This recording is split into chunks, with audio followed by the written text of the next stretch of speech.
Hello, everyone. We do a quick sound check to make sure that everybody hears us. So this is Couch Investor Neil with Chip Master Jose. Welcome, everyone. What's going on, Neil? Can you hear me good? My little one's crying right now, so I don't know if that got through. I can hear the little one, so I think the sound the sound is working. I think the sound is working. He's mad he couldn't be on the live stream. You know, he wanted to watch us. The special guest, for sure. So this is the first episode. It's going to be a 2-time thing. We first start with 2 times a week, not just 2 times ever. Yeah. 2 times per week, 1 hour each time, and then as we evolve, we might expand to other days. Right now, we said Tuesday, Thursday, 12 p.m. might be 11, depending on some changes here in the administration. But yeah, all in all, it's going to be 2 times a week, every week, an hour each time. So it's not that long for those that miss the live stream. Yeah, and yeah, I think it's going to be pretty great, right? We're going to have two different kind of communities join us, and this be a perfect time to respond to any questions that we might have. Mm-hmm. Yeah, no, for sure. I think you bring a lot of value. Probably, yeah, the chip master here on YouTube when it comes to semiconductors investing, semiconductors in general. I think I can bring some value to that. Plus, we've got some tech companies we can cover as well. We thought today would be a good time to talk about semiconductors because of the volatility in the sector, the news that came out a couple of days ago. Plus, it's the start of a new year, so plenty of nice semiconductor companies that are good value, I would say, especially in the wafer fabricate equipment side of things. So could be a good episode to start the season. Neil, there was a bit of an echo. I don't know if you want to unmute when I'm talking. Yeah, we can try that. Or wait, I have an even better idea.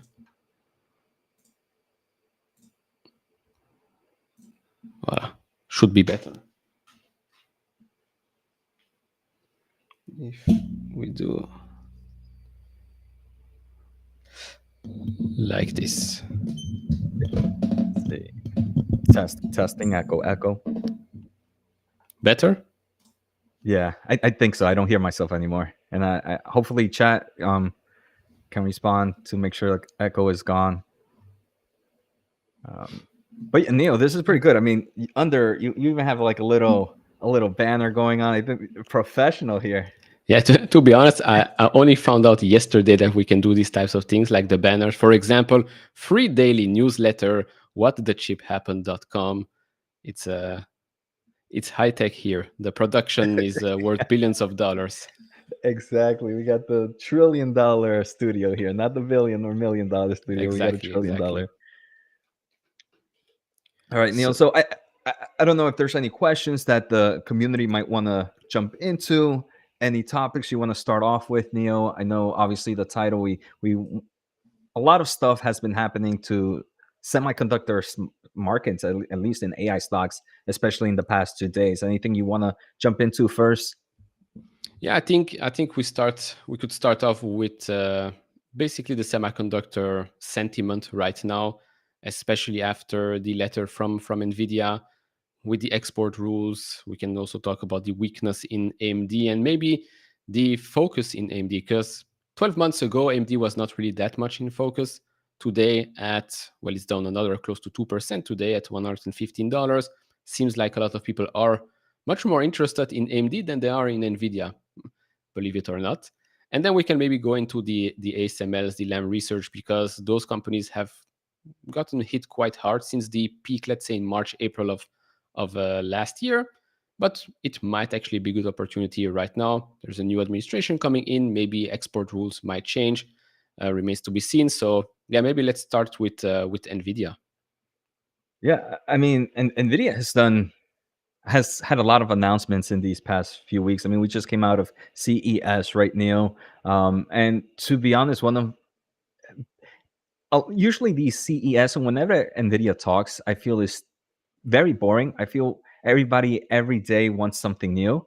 But I think NVIDIA, what it releases now is something like CUDA was in 2008, right? CUDA, when it came out in 2000, I believe 2008, I might have my years wrong, but when it released, it sounded like something boring, but it was kind of a foundation of what could be built in the future. And now here, kind of speaking in 2025, it has created this ultimate mode. So I think a lot of what NVIDIA announced in CES was pretty more like that, was kind of a foundation build for something that they will be able to have a stronger moat in the future.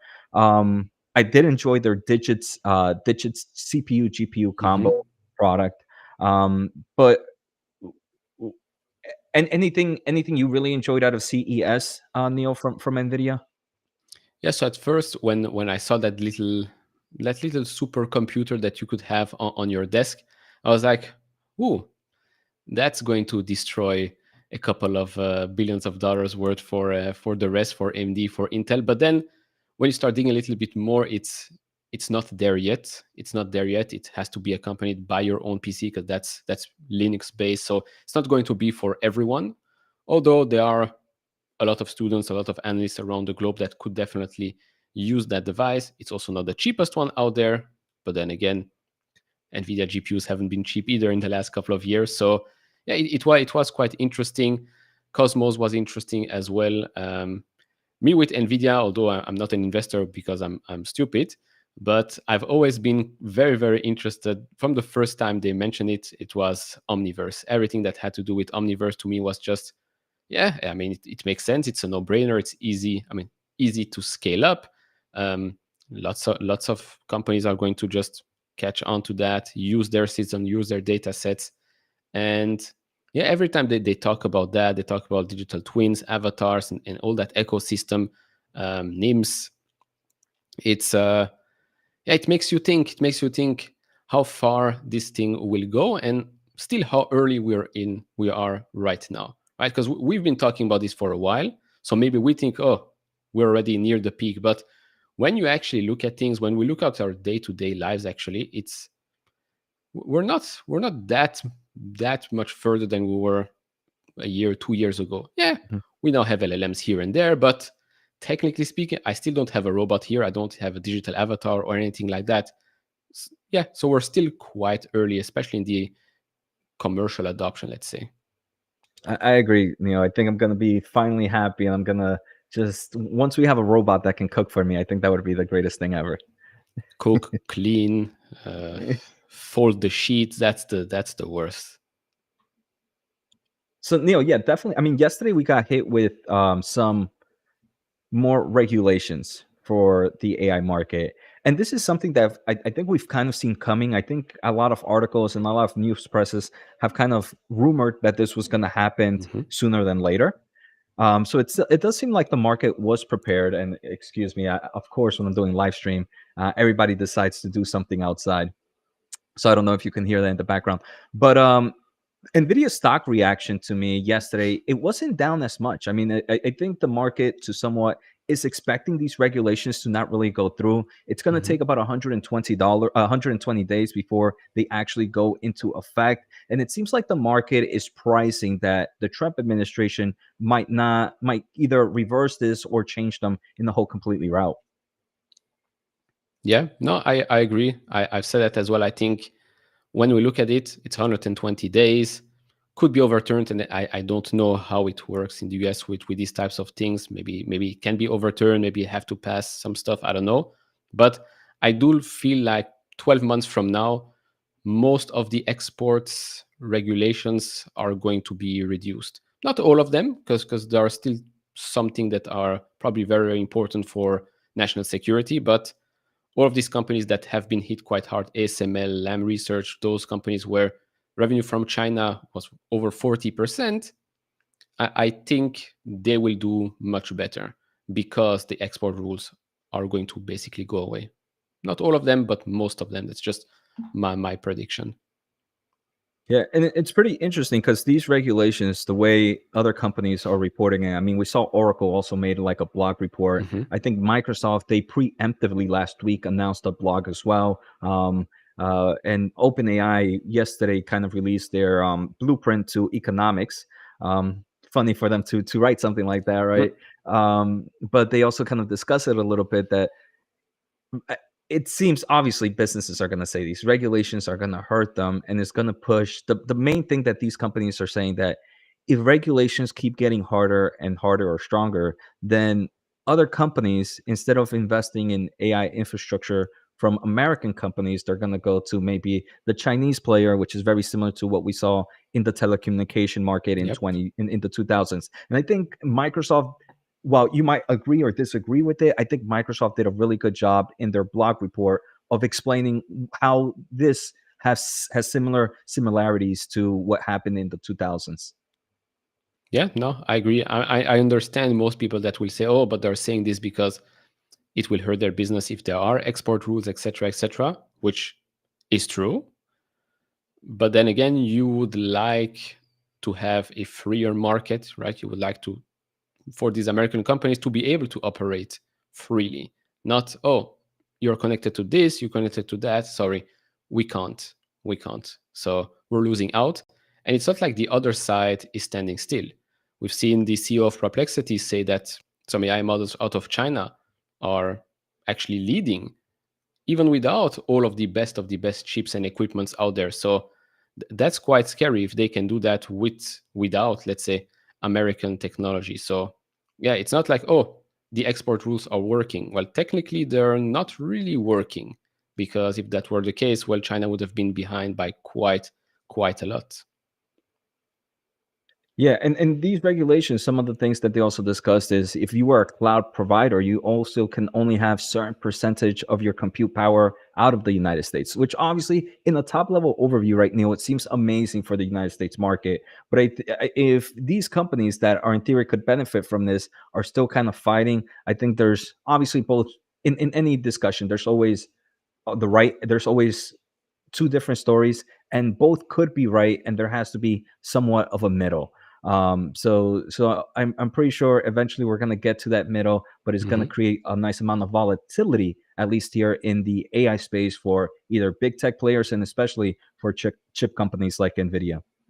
Yeah, no, for sure. Plus, there are also the NVIDIA, the heating issues, the delays that we've seen, all of those reports in the last couple of months. I mean, it does, it's quite strange, because we've seen that with other companies as well, with AMD, for example, suddenly price target reductions, even though the price of the stock has come down already since April of last year, but only now are we seeing some price target reductions. We've seen some person from AWS saying that we're not seeing enough demand for AMD chips. All of these articles coming out at, in my opinion, I mean, the timing is quite strange, won't you say? Yeah, definitely. I mean, information, I don't know, I feel like it's always deja vu. I've always read that same article about the overheating issue. um I think one of the big things, Neil, is in the engineering world, and whenever developing something, there's always something that goes wrong. Hmm. And usually we don't really care about it because at the end of the day, it gets fixed. Engineers and whoever the technicians, whoever fix it. But I think right now the main issue with NVIDIA is it's so important that any minor issues is creating is a great article, a great YouTube video, a great everything, right? As content creators, we know, right, when what would drive clicks and what would drive views. And I think obviously other news places find that. And because now Nvidia is so popular, any minor hiccup can be seen as something huge that is, I want to say, not that tends to happen a lot in these kind of technology world. So Hmm. I really want about the overheating issues. I even saw that a company, I forget, HSBC, who just reduced their price target of NVIDIA, Neo. Even with the reduction, their guidance for fiscal year of 2026, which is calendar year of 2025 for Hmm. NVIDIA, is still higher than most analyst expectations. So I think that's still wild. Yeah, yeah. No, when I see these types of things, I also saw that with Tesla this weekend. There's an analyst that changed the rating, but the price target is higher than the price we're at today. So it went from buy to neutral, but the price target was 495, and we're at $400 right now. So how does that make any sense? I don't know. Sometimes it doesn't, and like you said, sometimes when we talk about names like Nvidia, like Tesla, it's more about, let's generate some clicks, let's generate some noise, and then we'll see what happens, which is a shame. But then again, I guess how that's how things work in the media. Yeah, and then anything else in NVIDIA? Any questions here we might have before maybe we move on to the next topics, which might be AMD, right, Neil? But let's see if we have any questions here coming in our chat for NVIDIA before we move on to another topic. Yeah, I think I've seen earlier on probably about price targets for Nvidia. I mean, to be honest, remember we were what, at $90 back in August. That was quite something. Yeah, Uh, and I feel I believe Nvidia is one of those stocks that is great for the patient investors. I say that a lot in my videos where um, because it's so volatile, and because it's so viewed on by so many different places, any negative news can give us some great short buying opportunities. So I think for patient investors, Nvidia, um, is definitely for that, where you can wait out, where we're gonna get some great price actions that come out of nowhere. Yeah, no, I agree. And NVIDIA proves, not just NVIDIA, but specifically them, since they're up so much in the last couple of years, that higher can go higher, bigger can become much bigger. All right, Neil. So I didn't read it completely. I don't know if you saw. I think we got a new price target on AMD. Are you an AMD shareholder, Neil? No, I'm a shareholder of you know who. I'm a shareholder of the blue company. I'm a shareholder of Intel, but I think Intel will be a discussion for maybe tomorrow actually. Yeah, because that's something. Don't forget. This week we do Tuesday, Wednesday, right? Or is it still Thursday? Yeah. I think this week is the only week. Just for viewers, I am in Florida for a month or so, and doing some things with the family tomorrow. So, but normally we're going to be doing Tuesdays and Thursdays, and then hopefully expand from there. Yeah. So no, I don't currently own AMD. I own Intel and Micron. Actually, Micron is a much newer company that I have in my portfolio, but yeah, I think Intel and Micron might be a discussion for another time, because I think we can talk about those two companies for a long time. But AMD, no, I don't own it today. I owned it a couple of years ago. I bought it at 22, 24, sold it at 64, which is still fine, but could have done much better if I kept on holding it. But okay. But still, AMD, very, very good company. It does seem like everybody thinks it's a garbage stock right now, right? Yeah, I mean, it's so funny, right?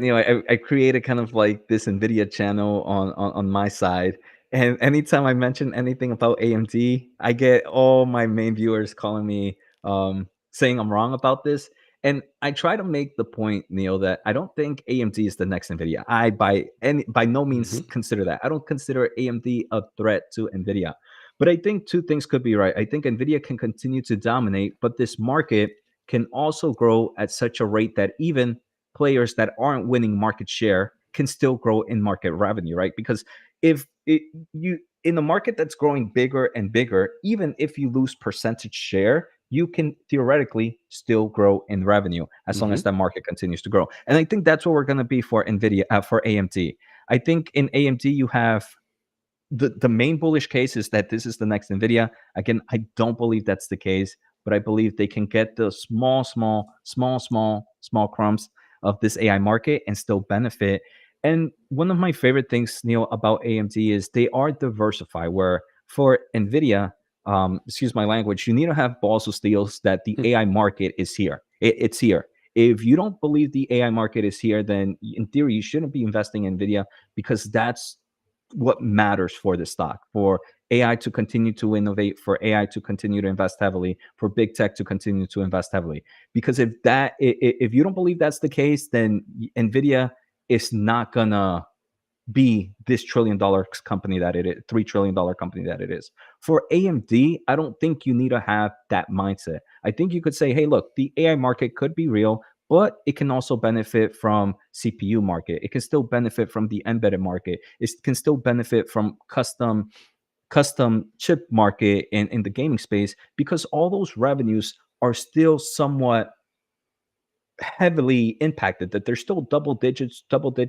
a quarter of revenue, so they still matter to the Mm-hmm. business. And I think that can overall help the valuation in the future. Yeah, no, I agree. And I'm pretty sure that AMD is a pretty big position for you, right? Yeah, so it's my number two. Mm. Nvidia is number one with about 25, a little bit over 25. AMD is nowhere near it. It's like around 11, maybe, if I Mm-hmm. if I remember correctly, but it's still a nice double-digit percentage. Okay, yeah. So it makes sense that you can talk about NVIDIA and AMD, since you own both of them. But no, I agree. I agree with you with the part of AMD. I think a lot of people might have missed NVIDIA, and so they're looking for the second best thing. But again, there is no second NVIDIA. There is NVIDIA, and then there is the rest. And the rest, even though AMD might sit at the number two spot, the difference between number one and number two is a couple of miles apart. And maybe now the fear is, of course, that AI revenue guidance for 2025 might not be as high as expected. And I actually did a video about AMD today talking about what you just said. AMD does have all the other sides of its business. It's true, embedded has some headwinds. Gaming has been slowing down, but there still is the gaming segments. There still is embedded. There still is the client side of things that eventually will pick up. The client side probably will already pick up early on because of the refresh cycle, AI PCs, and all of that. And since, like you said, it's not like data center and gaming and automotive for NVIDIA, the difference isn't that huge yet for AMD. So there is more to the business than just data center or AI revenue for AMD, but I guess I understand why the market is purely focused on that AI revenue because, well, AMD did get a premium a couple of months ago when it was trading closer to $200 because it was so-called the challenger to NVIDIA. And maybe, who knows, with the MI400 in 2026, maybe it might challenge NVIDIA, remains to be seen. But I think the bar has been set quite low going into this earnings report. Can it go lower? It can always go lower.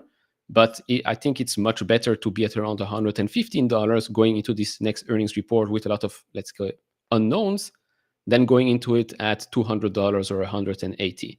Because if they do miss and you're at $180, then yeah, you're going to get hit quite hard.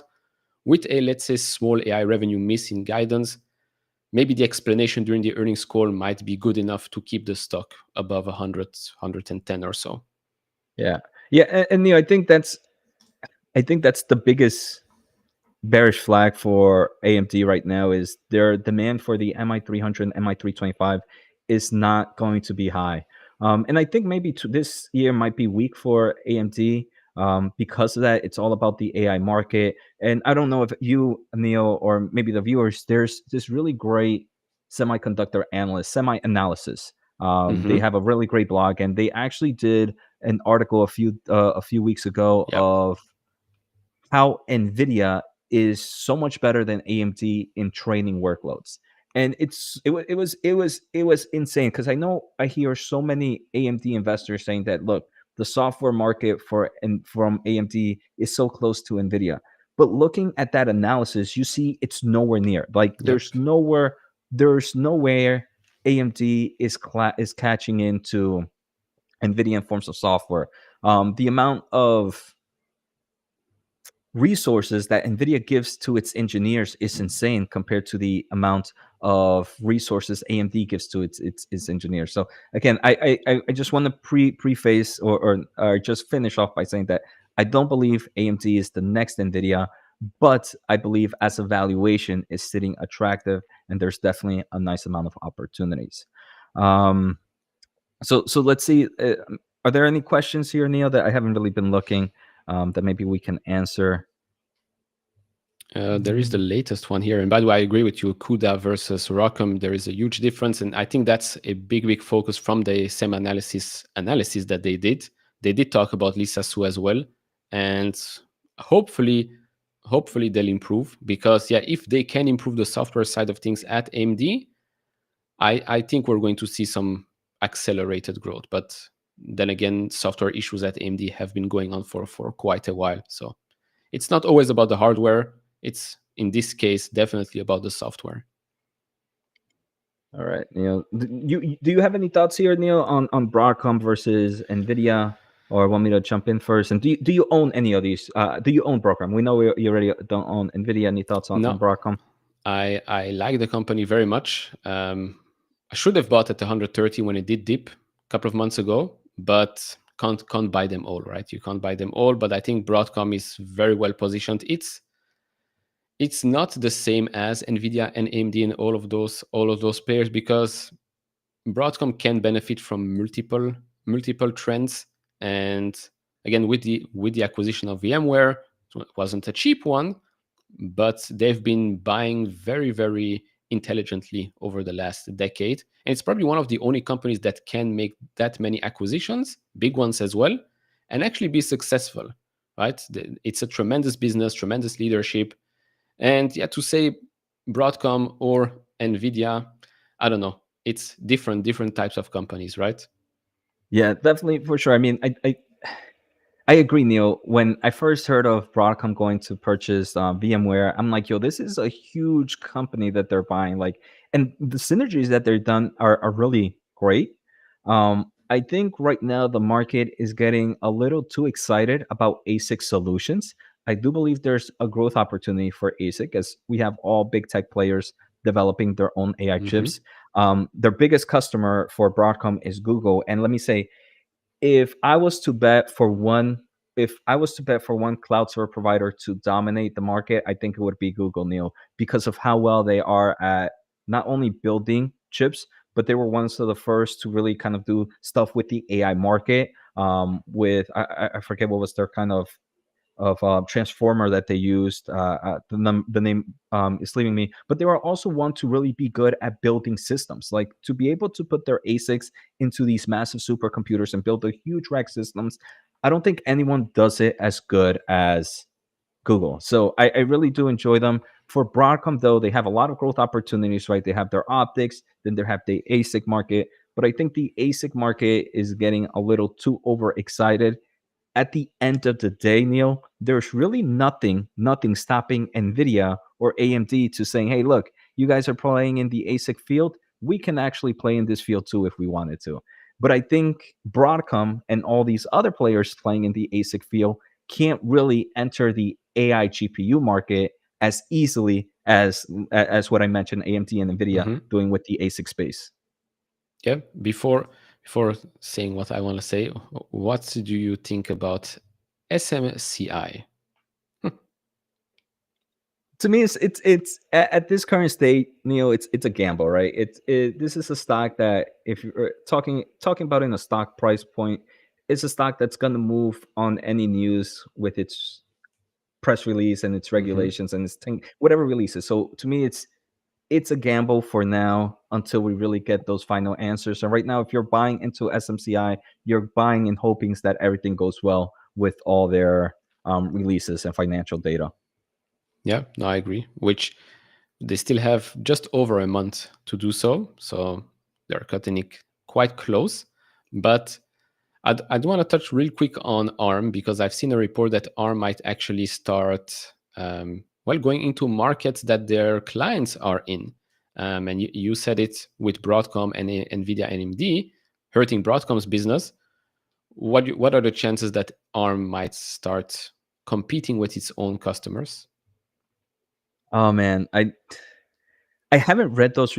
I've only like seen the headlines from those, Neil. I really don't haven't read the reports, but in my opinion, I, I think it would just be bad taste for ARM to really enter into this space.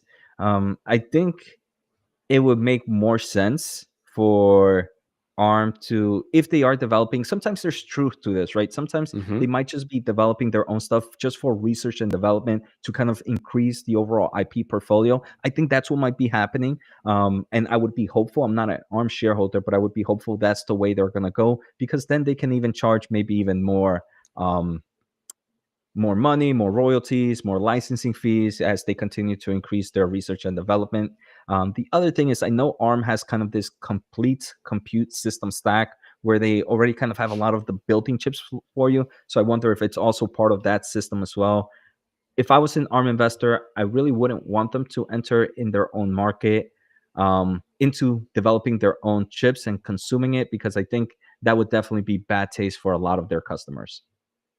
Yeah, I'm actually, to be honest, just from a stocks perspective, I'm very surprised that it's holding up that well at I $140 or agree. so at a super sky high valuation. It's an extremely important player in the semiconductor industry, huge margins and all. But yeah, from a valuations perspective, I'm very surprised to see it hold up that much for so long. But yeah, we'll see what happens. Touching back on the AMD topic, you've probably seen this thoughts on AMD holding the specs out there for their GPU at CS, basically not presenting, um, not talking about it during the presentation, basically, and burying it in the press release. Do you think it had to do with the fact that they knew what NVIDIA would say and how they would price their own products? I don't think NVIDIA. I don't think I I don't know. This one was pretty interesting. I would say maybe AMD just didn't really. Did they actually release one, Neil? Did they actually release something In the press release, you they talked about, yeah, their GPUs that they did Yeah. not mention in the in in the the in the live stream? presentation. Yeah, Yeah, I mean, I haven't really seen no them if they pricing though. No pricing. yeah. I don't know. I think if I'm gonna be honest, I think AMD is definitely shifting, and they do understand that right now the market for them to continue to grow is the data center space and the CPU space. So I think they're really gonna, at least in the consumer market as well, they're really gonna focus on CPU space. Um, I mean, with that partnership with Dell Technologies, I think that was Hmm. pretty interesting for them, and they'll be able to take a nice amount of market share from Intel. The GPU for them has always been a small business, either being for consumer and for data center. I think right now AMD is probably focusing first on server CPUs, then maybe on AI accelerators, then on client CPUs, and then whenever it has time, it'll have a team focused on consumer GPUs. But I don't think I think NVIDIA is going to continue to dominate in that space. Yeah, maybe you should work for their PR department. From what I've seen is that they said they only had 5 minutes to dedicate to that segment, and since it's such an important segment, they did not want to just talk about it for 5 minutes, and they did not want to erase anything else from the presentation. So that's why it was not in the presentation live and only in the press release. Okay, I don't buy it, Neil, but I I have this question. If you can pull up, it was came out around 12:30, 12. Where was it? Around 12:33. It was from Sanjay. What has more potential, Nvidia at 130 or AMD at 115? And hmm, obviously, I was reading this question, so I have some thoughts. I don't know if I'll push it off to you after, but I think, Neil, this really depends on the investor themselves. If you truly believe that AI is here, if you believe that this is just the early innings of AI market and that AI investments is going to continue at some crazy high levels, then I think Nvidia has more potential. If you're an investor that can't sleep at night because you don't know if tomorrow Meta is going to change their minds of how much they're going to spend, of how much they're going to, or Microsoft, how much they're going to spend on AI chips, then I don't think Nvidia is the one for you. Then maybe AMD might be a better play. So at the end of the day, it all depends on your bullish thesis and where you see where that market is headed. So I mean, Nvidia is still my number one player, and I think I like both. I like both. yeah, liking both is definitely the easy solution. Um, I'm sure when people look at it, it's like Nvidia is already a $3.3 trillion company, AMD $190 billion company. So who's more likely to, let's say, 10x? Because 10x, I don't know, nowadays it's like the benchmark. If you don't 10x, we're not interested, which is quite strange. But from an upside perspective, it's true that maybe AMD could outperform Nvidia this year because the sentiment is just so bad for AMD. From a long-term perspective, for AMD to reach $1 trillion in market cap, there has to be a lot going for them. For Nvidia to stay above 3 trillion, I mean, it shouldn't really be that difficult for them, unless, of course, there's suddenly no interest anymore in AI. But Mhm. I don't think that's going to happen Yeah. anytime soon. So yeah, owning both of them is definitely the solution. And then if you really want to pick, eh, I don't know, I can't even answer that, to be honest. But buy Intel. That's the that's the Yeah. contrarian trade. I definitely want to take a deep dive on your Intel thoughts. Like I think that should be tomorrow's topic for sure, Neil. I definitely would love to hear, because while I'm not an investor of Intel, it's definitely one I keep a close eye on as well. Yeah, I mean, especially what is it today for still under $19? It's like Mm, it's priced so close to book value, which basically means, well, the market thinks it's going to go bankrupt, which, let's be honest, is it's quite strange. Even if they were to spin off, right, the foundry business, without the foundry mm, business, this is a very much profitable company from the client mhm, side of things. So yeah, it's sentiment. It's sentiment. I think they'll beat their own guidance quite comfortably because the bar has been set so low, and then it's all about 18A later this year. But we'll talk about that in another episode, which will be tomorrow. Um, Let's Then see if I can find. Did you find another? I don't know. I mean, lately we have been getting, and I'm getting some here on my chat. I don't know if you're getting some about quantum computing. Yes. I mean, I've actually done. I think you've done a few videos too, Neil. I think I've done 2 videos on quantum computing. Actually, a few. But in actual quantum computing, one of my favorite ones that I did, Neil, is I went to different videos made by Google, by NVIDIA, and other big tech players, where Mm-hmm. each of those engineers actually said that, hey, look, engineers working there actually said, hey, look, quantum computing is definitely not here anytime soon.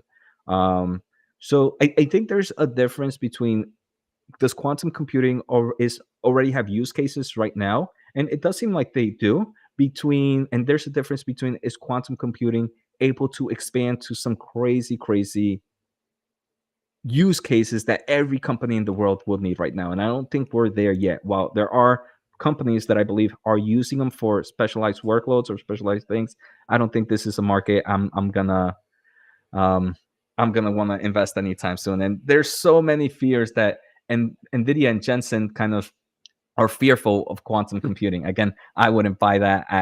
I wouldn't. I would completely disagree with that. Yeah, I had the day after that. I had a couple of comments saying that they should sue Elon, they should sue Jensen because how dare he speak about quantum? Right? It's like he's not allowed to speak about quantum computing. Which again, if you think it's because of Jensen that these stocks have come down, then you have not been paying attention. These stocks should not have been valued anywhere close to where they were a couple of days ago. Even today, most of them are like 200, 300 times next 12 months sales. It just Mhm. doesn't make any sense. Even if you believe quantum computing is the future, it's going to be a couple of years out. Are you willing to pay that many years out That, today? yeah. Doesn't make much sense. And yeah, from my first video about these stocks and these companies, I said, look, I have Google. I think Google, if quantum becomes a real thing, I think Google will be Mhm. a huge winner. I have Intel. They have a computing segment Yeah, they have inside the their business as qubits. well. Yeah. Yeah. Mhm. And then, yeah, if you want to bet, okay, fine. I mean, congrats to everyone that did buy the Rigettis at $1 or less. Yeah. You've 10x, 20x your money just like that. But yeah, it was quite funny to see all the Jensen hate because he told his truth or the truth. But let's be honest, I think since I was in high school, which was over 10 years ago, I've been here about quantum computing. So it's nothing new. It's been something a lot of people have been talking about for a long time. And yet here we are, 2025, still, let's call it nothing. Yeah. So Neil, we got a pretty cool question. Oh, well, not pretty typical question here from Ernest. I know you mentioned you were owner. What is your opinion on Micron technology? So Micron, to me, what was pretty simple. Stock is down a lot. The company will play a huge role in AI, in data centers. Memory is going to be a huge thing. I mean, they're going to be needing way more memory per. I mean, Blackwell already has how much right now? A couple of Not too times more than their first. and Hopper, yes, and then So Hopper way more. Yeah. yeah, and that's just Blackwell. It's going to be probably a bit more with Rubin, and it's not just NVIDIA. It's going to be AMD and all the rest as well. When we look at everything that's AI is going to touch, robots, autonomous vehicles, your phone, your computer, you're going to need way more memory. It's true, the leader right now, SK Hynix, no doubt about that. But like you said previously, if the market grows quite quickly, and you as a company, and I expect actually Micron to take market share, especially since Samsung is struggling, the market for Micron becomes bigger and bigger. Their piece of the pie becomes bigger and bigger. And it's true, memory used to be a cyclical business. I think with HBM, it might be also a cyclical business, but I think the cycle will just be way longer than what it was before, and the top will be just much higher than the previous top. HBM, what did they say? The memory market's expected to reach $100 billion or so in 2030 or something like that, which is quite big compared to where we are today. Yeah, and I agree. I mean, one of my favorite. I don't own Micron, Neil, but it's one I am very bullish on. You know, with the full. When you talk about it, we can't buy it for some time, and that actually prevented me from buying Micron But for me, the bullish case for Micron is, you mentioned it well, that this is a market that has been very cyclical in the past. Hmm. And the reason it has been very cyclical in the past, Neil, is because in theory, you don't really need the most advanced type of memory for consumer products, right? So when you don't need the best consumer memory for consumer products, it allows what I call like the C student in memory market, the D student, to be able to get market share, right? Because Hmm. you don't need that mentality. But now with HBM, only those that I would consider the A plus students can really play in this space. So now, because only A plus students are able to play in this space, you have less competition. You have you have the ability to have higher margins. The great thing is, with this HBM, you have that 3-to-1 trade-off ratio with typical DRAM. So Hmm. you're even able to improve your supply and demand. You have better supply and demand dynamics than usual as well. And I'm bullish in Micron, as even though I don't own, as long as they continue to innovate in the HBM space. Because when you stop innovating in the HBM space, those prior HBM memories like HBM2 Yeah. becomes enters the commodity space again, where even the D and the C player can enter. So Micron is doing really well. Like you mentioned, Samsung is lagging. I don't know what's going on with Samsung right now. SK Hynix is the big dog, but it does seem like Micron will be able to continue to take market share, and they are innovating at the great levels that will allow them to eliminate a little bit of the cyclicality, which is what you mentioned, Neil. Yeah, and I mean, it was great to hear Jensen mention Micron specifically for the G7 memory at CS. Offered a nice little pump in the stock price, although I think it's still around under $100 right now. So yeah, it's true also that this is quite funny, because when I cover Micron, I'm like, yeah, they missed revenue for next quarter by $1 billion, right? Which was quite a big miss. And then I get a comment every single time, the same guy. It's, how can you say they missed when the 2030 expectations is XYZ? I'm like, what do you mean? They missed. The expected number was 8.9. They came in at 7.9, which is a huge miss. I don't care if 10 years from now, 5 years from now, the number might be much bigger. Right now, for Wall Street, the number was a huge, huge miss, which, to be honest, did surprise me a little bit to see such a big miss. But then again, there are some things that they cannot control, which I can understand, as long as the roadmap HBM4, HBM4E is still intact. I think we should be good to go. Plus, like you said, it becomes not a commodity. It becomes something extremely important that a select few can play in. Which yeah, I believe Micron is going to be a big winner. Yeah. Neil, I like this really cool question from Kiran. It came out at 12:43. Let's see if you can pull it up. Is, with all semis, should we give more weight to PE or forward PE ratios? Um, I'm gonna share my thoughts first. It was around 12:43, Yeah. Neil. And the reason, I think it's every investor has different thought process on what metrics they should use. For the semiconductor market, I think you have to understand where you are in the cycle, right, Neil? Because at the end of the day, this is still a cyclical space. It might not be. It's a cycle that I believe is always on an uptrend, though, right? It tends to Hmm. be like the new bottom is higher than the last bottom, Yeah. so that's what I do like. And I think right now, one of the reasons Micron actually missed earning is because the consumer market is still pretty weak. Hmm. So if I'm looking at a semiconductor company in the consumer space, because I know it's still in the bottom ends of its cycle, I would enjoy looking at forward PE ratios. Now, if I believe the market is on the higher end and it's maybe closer to the top than it is to the bottom, then I would be a little more hesitant of looking at forward PE ratios. And I actually don't know what metric I might look at, but I think when it's at the top, looking at forward PE ratio is more just like confirmation bias, that you're looking, oh, look, this stock is doing really good. It's going to continue to look really Yeah. good. I think it's more important to understand where we might be in the cycle instead. Yeah. No, I agree. It's which will lead us into ASML very nicely, actually, because it's much better, especially with these types of companies, they have to be strong companies, of course, to buy when margins are compressed, when earnings is down a lot. It's much better to enter these types of stocks and companies when that happens, and not when you have peak margins, you have peak earnings, peak net bookings, and all of that, because then, well, then we don't really know how much more upside we have in that cycle. When you are already much lower, we don't know when the bottom will be, but at least there is that margin of, let's call it, safety, that we are far away from the previous peak, and the company will still be doing well in the future. So buying it at lower, well, compressed margin, lower earnings, still a very, very good business, good management, makes much more sense, which leads me, of course, into ASML. I don't own ASML. I don't know if you own it.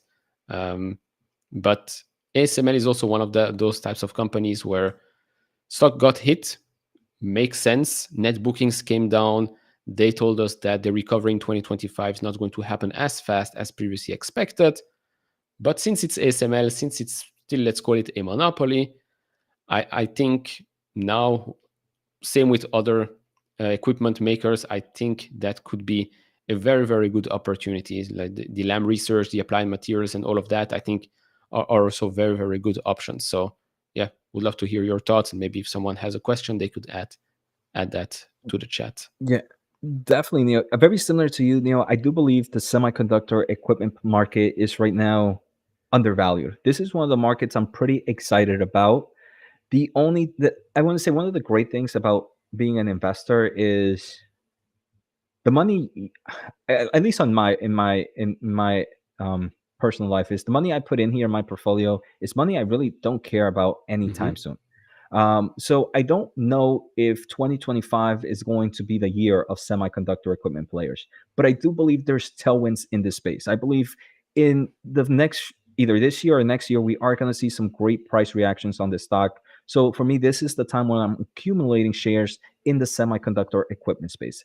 I don't ASML is actually one of the few I don't buy. I have Mm-hmm. my own reasons for that, but I still believe the bullish sentiment is there for this whole market, even ASML. And I believe this is a boring industry that is going to be pretty exciting for the upcoming years, because you have the tailwinds right now of individual countries building their own chips, wanting to build their own chips. So you have a lot more manufacturing plants being built. You also have the eventual tailwind of the consumer space picking back up. So you're going to need more, you're going to have more strain on the supply chain on their manufacturing lines, so you're going to need more equipment.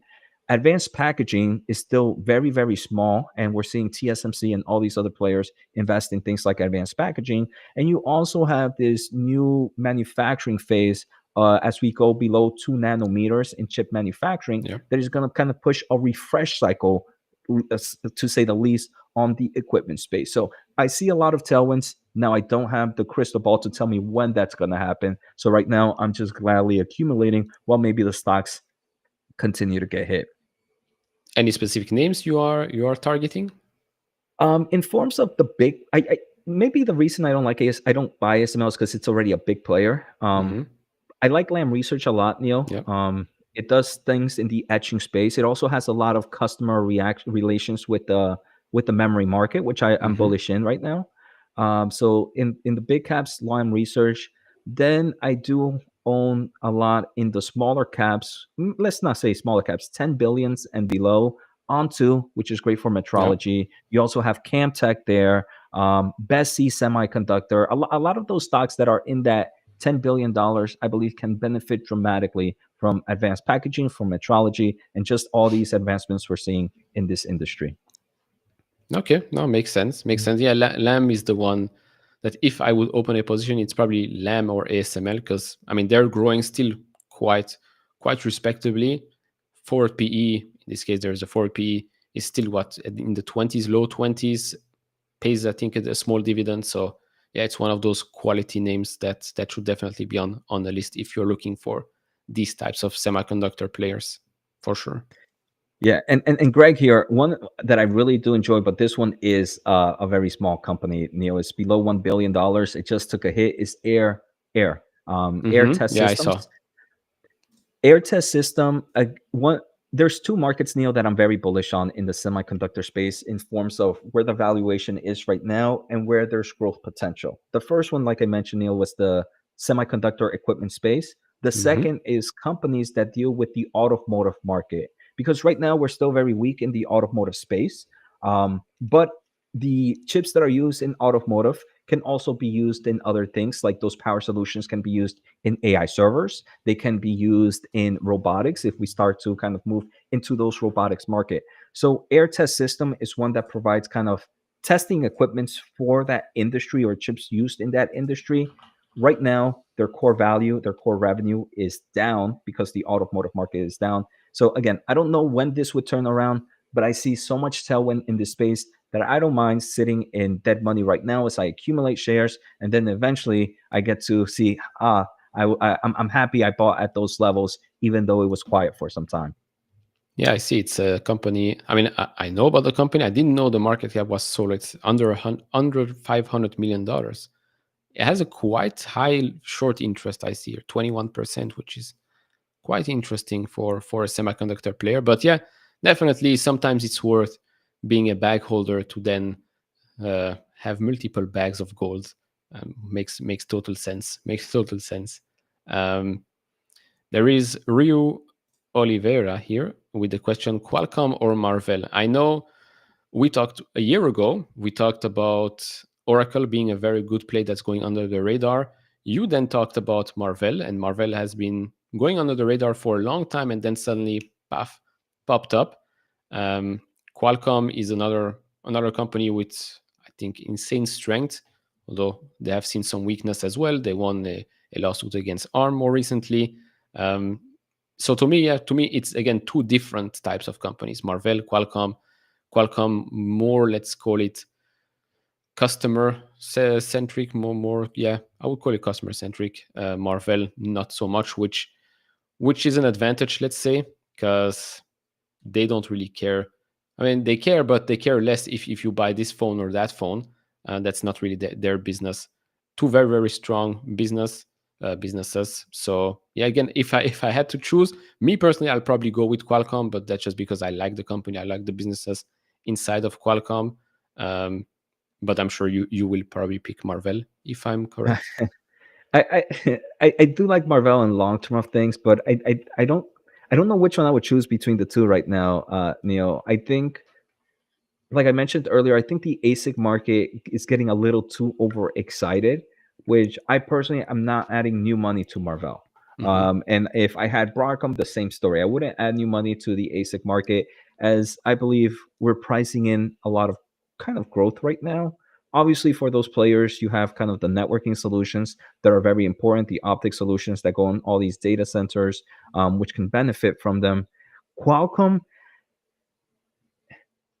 I don't know why, just it's a great value. I believe is trading at pretty great PE ratios, but I don't know there's nothing that really excites me for Qualcomm though, right? It's I guess the only thing that could really excite me for Qualcomm is Internet of Things as AI becomes more crucial. In it once AI is actually something that everything uses, that I think Qualcomm can definitely benefit from that Hmm. because they have a lot of great chips that go into the mobility space, into the Internet of Things industry. So there's that growth opportunity, but I don't know why, Neil. It just has never really, nothing at the moment really screams out for me for Qualcomm, which is Yeah, okay, right? Boring companies are great investments. Those tend to be the ones that are sometimes some of the best. no, I agree. Do you think they will challenge Intel and AMD in the PC market? I don't think so. At least not in this year or next year for sure. I mean, it's just like anything. You need to have a software base behind it, and in the PC market, to say the least, I don't think you see too much um, in the ARM in that ARM ecosystem too much outside of just Apple, right? Apple has done it really well, but that's because they control everything. The Windows PC, you have so many different players, and I don't think they'll compete too much as they're hoping to. Yeah, no, I agree.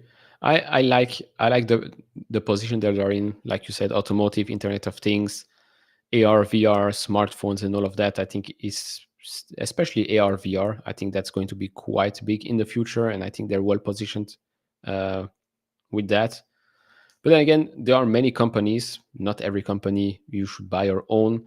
Um, I mean, if you want exposure to AR VR, me personally, I'm exposed through Meta. Who knew that Meta would go and get you exposure into AR VR? But yeah, we talk a lot about semiconductors. We do not own all of them because then again, can't buy. It's not like a Pokemon game, can't catch them all. But definitely good companies out there. Some opportunities as well, especially because of the uncertainty that we're in right now. Supply chain issues still, geopolitics, rules, blah blah blah. So there are definitely, especially in the semiconductor industry, definitely some opportunities out there. I know we said this is going to be a semiconductor talk, but are there any companies outside of the semiconductor industry that you're looking at right now? And Neil, for future episodes, yeah, I mean, I'll be glad. I enjoy talking about anything tech, companies like Meta, companies, Microsoft, the cloud space. There are a few software companies that I follow as well, Autodesk, Unity, for example. So, what gets me excited? Well, I'm proud to have some knowledge in the semiconductor space. It allows me to see the top level and kind of trickle down to see some of the use cases. I in these episodes, obviously, we can talk a lot about semiconductors. I can board the viewers with that. But if we want to take it other directions, and if the viewers have questions on other topics, feel free to let us know as well. Yeah, no, for sure. For sure. I didn't know you were so interested in Unity. I didn't even know anybody was still interested in Unity after the continuous struggles and underperformance and management changes and whatnot. Yeah, I mean, with it got quiet for me. It's actually a nice position in my cost basis. I don't know right now how well it is, um, but it's one that I decided to hold off and see where the new management is taking off. I kind of had a quiet period on it, and now it's starting to grab my attention again. So we'll see where we can talk about that. Yeah. Before we close off, I have this. Yep, that's actually the question Hmm. I was gonna say. I Great. can read your mind. um, Feel free to jump in first here, Neil. Currently, I have actually more cash than I usually have. I have closer to 15% in cash. Maybe now maybe a little bit less, maybe 13, I would say around 13%, which is because I started taking profits in Tesla. I sold out of Palantir, believe it or not, at around $70, which was not a popular thing to do, but then again, it just makes sense for me. And so that's why the cash position right now is quite higher than previously, which is great because it allowed me to buy new companies like Micron, like Uber, and stuff like that, and add to others. I did also add to my Chinese stocks because I do think that's a contrarian trade for this year. So far, of course, in traditional Chinese fashion, I'm still down on that position, but yeah, it's around 13% cash right now. Yeah, Neil, I don't know the actual percentage. I'm gonna say it's at least 10% right now, and very similar, Neil. It's a lot higher than it normally was. I sold off some winners, not Nvidia or any of my semiconductor companies. I There were a lot of other companies that I had that were also involved in the AI space and that Hmm. all jumped up. And it's not that I was bearish in them, but I just felt like my volatility will be so high since Nvidia is such a big position in my overall portfolio already that, hey, look, I don't want to sell Nvidia because I believe this can benefit. So let me just at least take some revenue, some wins on some of the other plays that I feel could probably move in the same direction as Nvidia. So I saw a small position, like some of my positions in Tesla and Palantirs, but I still own them, but just kind of profit taking on them Yeah. because I'm more worried of how the volatility could affect them, especially with Nvidia being such a big player. Yeah, no, it's understandable. It's smart. It's taking profit. Nobody loses money by taking profits. Plus, you then Mhm. have cash to buy dips or Mhm. crashes whenever they occur. So Mhm. that makes total sense. Hopefully, that answers that question. Yeah. Um, if you've seen something else, let me just scroll through before we end. Um, And actually, this was pretty fun, Neil. I mean, I last in December I tried doing these live streams, Hmm. and doing it solo is pretty boring, Neil. I'm not gonna lie, it's pretty boring. Yeah, I did one close to 5 hours. I think it was Thanksgiving. It was like a Thanksgiving special. Couldn't talk anymore about after that. I mean, it's fun once or twice talking with chat all the time, but when you have when you have a co-host, it's so much better. It's so much easier as well. I mean, 1 hour just flew by. Um, so Mhm. yeah, we're definitely very excited to bring this show live in 2025. It's been something we've been talking about for quite a long Definitely time, for a actually. while. Um, but yeah, this year we're going to take it a little bit more seriously. So yeah, do share feedback in the comment section. Maybe we'll do both of us a community post about maybe Mhm. sectors and company specifics that people want to hear about in future episodes. I know I've seen lots of Ubers, lots of new holdings and other stocks that are not semiconductors. So we're for sure going to Yeah, touch Uber on is actually that. one of my new positions too, so I wouldn't mind talking about that. Which one? Uber. Uber. Yeah. Yeah. You told me. Yeah, me too. Actually, me too. Hopefully, we get some free Uber rides for saving their asses. um, okay. Now, if All right. anybody has anything to say, now is the time. If not, forever be silent. um, Until tomorrow. So tomorrow we'll be back on, right, Neil? I think same time tomorrow, 12 to yep. 1. And just for those that might have missed it, I think we're doing at least 2 times a week. Neil, I'm gonna say it was pretty fun. So I'm actually excited to probably expand this more.